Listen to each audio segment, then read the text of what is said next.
welcome to another Local Insights video from Garrington, where we explore some of the trends being seen across the UK's regional property markets. Well, joining me today is Daniel Rowland from the Garrington Property Finders team, who covers client property searches in Hampshire, Dorset and Wiltshire. Hello, Danny. Hello, Catherine. Thanks so much for joining us. It's now been obviously several weeks since the government eased the lockdown restrictions and effectively reopened the property market. What have activity levels been like in your region over the last few weeks? The market's come back pretty well. It feels quite busy. In part, that's because agents have still got a few staff furloughed, so they're quite busy. But it's encouraging. It's a good start. In general terms, I've seen the buyers come back quicker and in more force than the sellers. And given what you've just shared, do you feel this is a blip in activity or the start of a meaningful trend? I think probably it's a little bit more than a blip. If we remember, the market was coming back quite strongly January, February and March before we locked down. So there's 10 weeks of pent-up demand then. But also remember, in 2019, we had quite a slow market when Brexit and political uncertainty made people sit on their hands and were cautious. So we've got quite a degree of pent-up demand to come through. So, Danny, what's it like working in a newly opened up market? Well, there are changes, the obvious one being we're all kitted out with PPE nowadays. There are other government guidelines. Viewings are shorter now. The number of people who go around houses are less. And Garringtons are adapting as well. We are using more technology, taking videos to show our clients.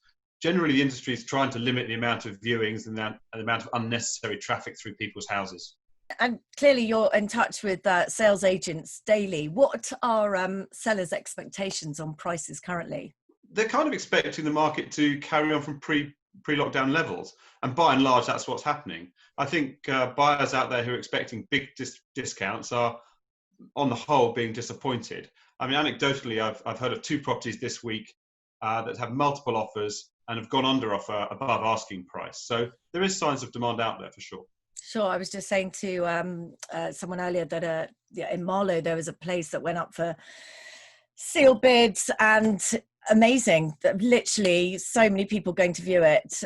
So there is that demand, isn't there? For sure. But in your particular area, I mean, my parents had a place in Lymington as their sort of second home. Can you talk to us about that sort of sector, the holiday home sector of the market in your area? Has that been performing well?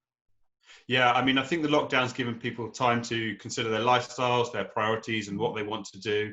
And we've definitely seen a good interest in people looking for second homes, holiday homes. The trends tend to be they want to get away from their busy lives. They want access to nature and slowing down. And really, they want to be able to get down at the weekends. These aren't holiday homes just for the summer months or summer weeks, but generally just for constant access during the year. So the trend is they want to be within 2.5 hours of home. And for me, that's generally London and the southeast. And the busy areas are Dorset, particularly the Jurassic Coast, which is very dramatic and very beautiful. And we've seen those trends for the last couple of years. It's been a popular area. And in addition, Hampshire, the South Downs is a very beautiful area, easily accessible to London, and we're seeing good interest there as well. Beautiful areas like the Meon Valley and Alresford and the surrounding areas. So on the whole, how do you think the experience of working from home has affected the market in general and buyers? Well, I think there's a couple of trends going on. There's some people find they don't need to go into an office 5 days a week. Maybe they can work from home 1 or 2 days a week. And that's been the catalyst for them to reassess where they're going to live and perhaps move outside of London or the M25 and move into the more traditional commuting areas, train rides of 1 or 1.25 hours. And the popular areas in Hampshire would be Winchester, particularly with its fantastic schooling and it's a really great city. And also Petersfield, again, in the Hampshire South Downs, a lovely area. And another trend that's going on is those who are finding they don't have to go to work in an office at all. They can work entirely from home. And we're talking to lots of clients who want to move further afield. They want to take advantage of that, move to better value areas, maybe the Dorset rural area and Wiltshire as well. And they don't need to be near transport. They don't need to be near big cities, and they can really take advantage of that freedom. And anecdotally, one of the things I've had in my rural searches is the most common thing people ask for is a good pub nearby. There's very rarely a search goes by that I don't get that request. But that's fast being caught up by people who are looking for good broadband connection now and a home office. So broadband, home office and a pub. Perfect. Yeah, I think that's a perfect combination. Danny, thank you so much for sharing those insights. We hope you found this video helpful, but if you would like more specific advice about the southern coastal and country markets, please do get in touch with Danny by following the links shared with this video. Thank you for watching.